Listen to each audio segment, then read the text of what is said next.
Le 16 Plus de Madame est enfin arrivé. Aujourd'hui, je vais vous le présenter brièvement.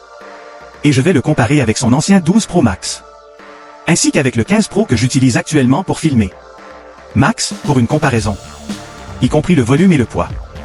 Nous avons choisi la couleur blanche cette fois-ci. C'est la plus jolie de toutes les couleurs. Les autres couleurs sont trop vives, trop flashy. Je ne me sens pas à l'aise avec. L'avant de l'emballage et l'arrière du téléphone. L'appareil photo et le corps sont en relief. La plaque arrière semble avoir un traitement mat. Regardons le modèle au dos. Blanc, 256 Go. 88 Go, c'est vraiment trop petit, c'est insuffisant. Dimension de l'emballage.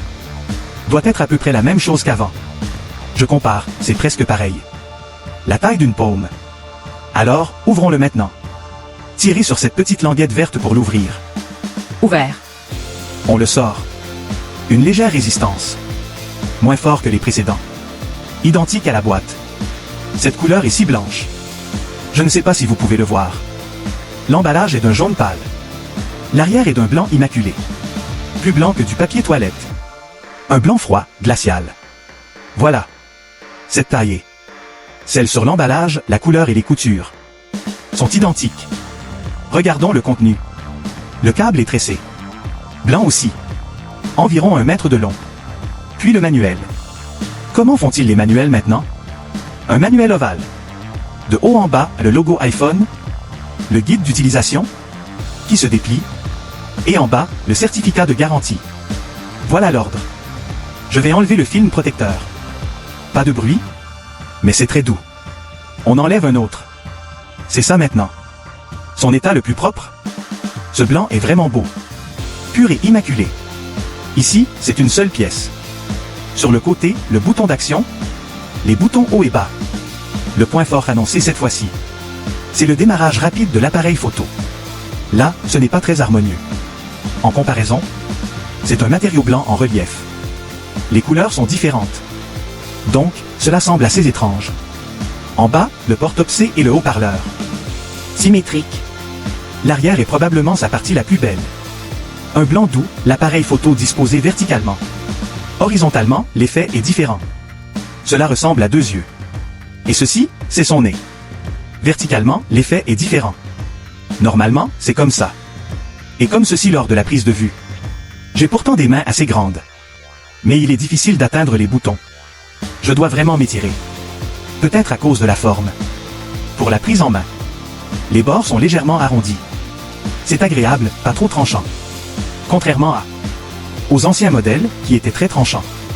Quand je le prends, mes mains laissent des empreintes. L'apparence est à peu près ça. On l'allume. Regardez le logo Apple. Bonjour, bonjour. Salut, salut. On va faire un tour. Et on va regarder de près. S'il y a des problèmes avec l'écran. S'il y a un jaunissement sous différents angles. On teste d'abord le bouton de l'appareil photo. Un clic, et l'appareil photo s'ouvre. Appui long. Haut. On peut faire des photos en glissant vers le haut et le bas. Un clic pour prendre une photo. Un appui long pour filmer. Relâchez pour arrêter l'enregistrement. Ce bouton est vraiment mauvais, attendez, c'est trop sombre. C'est bizarre. J'ai essayé ce bouton de l'appareil photo. Ça marche, mais c'est vraiment pas pratique. Je pense que le plus efficace, c'est d'appeler l'appareil photo. La photo est correcte, la vidéo aussi. C'est bon. Pour le zoom, je trouve qu'il est un peu lent. Mais les détails sont vraiment bien faits. Que ce soit l'effet d'apparition, le petit curseur de zoom, tout est plutôt bien fait. Pour les fonctions, c'est à peu près tout. Une simple comparaison. Voici l'ancien 12 Pro Max de Madame. Tout d'abord, la bordure avant. 0.3. Environ 0.2. 0.1 cm de moins. En les posant ensemble, c'est comme une bascule. Celui-ci est légèrement meilleur. Celui-là est vraiment incliné. L'appareil photo est plus proéminent. L'écran a une teinte verdâtre. Celui-ci est un blanc plus pur. Regardez cette partie blanche. Presque la même chose que le papier. Le son des touches. Avant, c'était comme ça. Maintenant, c'est différent.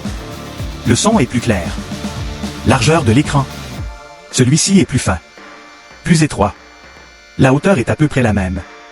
Pour l'appareil photo, on voit qu'il est plus grand. Beaucoup plus grand que celui-ci. Regardons leur poids. Le poids du plus est de Exactement 200 grammes.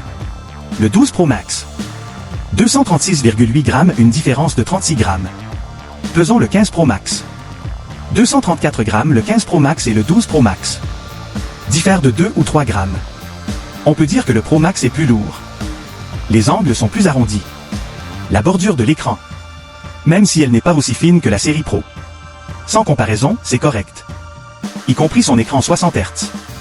Si on alterne entre les deux, on sent la différence de fréquence de rafraîchissement. Je teste la luminosité de l'écran.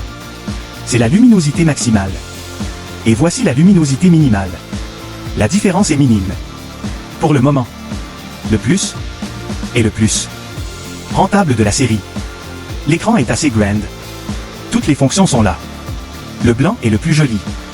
C'est vraiment comme une pièce jade. Un petit objet artisanal, très agréable à regarder. Le blanc et le noir sont des classiques. L'appareil photo. Il est plus joli placé en biais. Comme deux petits yeux et un petit nez, c'est mignon. Pour filmer, les bords sont plus arrondis.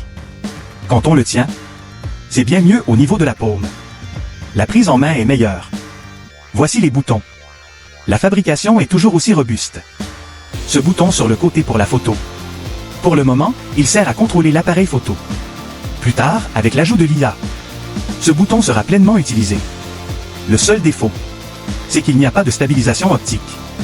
Ce défaut peut être un problème en pratique. Plus tard, je partagerai mes impressions sur son utilisation. Conseils, avantages, inconvénients. Si cela vous intéresse, abonnez-vous. Je suis Xiaodé. À la prochaine vidéo.